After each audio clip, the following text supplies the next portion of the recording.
ជំរាបសួរ Hello ជំនាញ Fifi និងពូឈាន់បាននិយាយអំពីអារម្មណ៍របស់ខ្ញុំថ្ងៃនេះគឺមិនដឹងថានិយាយបែបណាតែគឺដឹងថាពិតជាមានអារម្មណ៍ថារំភើបនិងសប្បាយចិត្តខ្លាំងមែនទែនមានអារម្មណ៍ថាលឿនខ្លាំងមែនទែនដោយសារតែទៅតែថ្ងៃមុនគឺជាថ្ងៃដែលពូឈាន់បានធ្វើការ proposal ទៅដល់ជំនាញដល់ពេលថ្ងៃនេះគឺជាថ្ងៃ official ថ្ងៃពិសេសថ្ងៃនេះគឺបានមកដល់ហើយគឺថ្ងៃអាពាហ៍ពិពាហ៍របស់ជំនាញ Fifi និងពូឈាន់អញ្ចឹងជាពិសេសនោះមិញហ្នឹងពេលដែលបានអង្គុយឮសលេងភ្លេងការគឺមានអារម្មណ៍ថារំភើបខ្លាំងមែនទែនហើយចុងក្រោយក៏សូមជូនពរទៅដល់ជំនាញ Fifi និងពូឈាន់ឲ្យស្រឡាញ់គ្នាដល់ចាស់កោងខ្នងនិងមានសុភមង្គលនៅក្នុងក្រុមគ្រួសារជារៀងរហូតគុណសូមអរសាទរដល់ឈាន់ជាមួយនឹងបូសូយ៉ាដែលថ្ងៃនេះគឺជាថ្ងៃពិសេសរបស់គាត់ហើយសម្រាប់ខ្ញុំគឺខ្ញុំមានអារម្មណ៍ថារំភើបនិងសប្បាយចិត្តខ្លាំងមែនទែនដែលគាត់ទាំងពីរបានកាត់ដៃគ្នាដើរទៅមុខជាគូស្វាមីភរិយា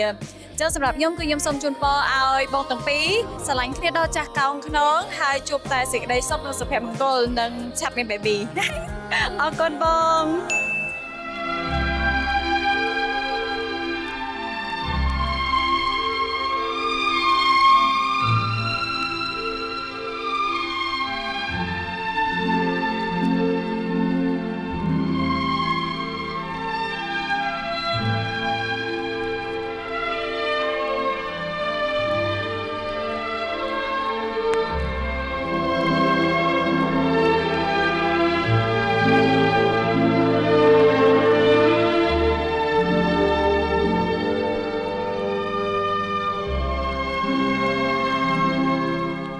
ចាប់ផ្ដើមឡើងខ្ញុំសូមគោរពសម្ដេចឯកឧត្តមលោកអង្គញាអ្នកអង្គញាបងប្អូនជាទីគោរពជាទីស្រឡាញ់ខ្ញុំគ្មានអ្វីនឹងនិយាយទេមានតែការរំភើបហើយជាពិសេសសូមអរព្រគុណ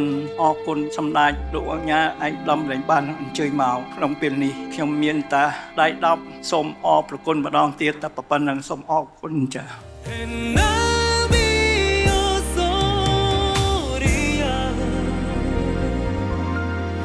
Never gonna say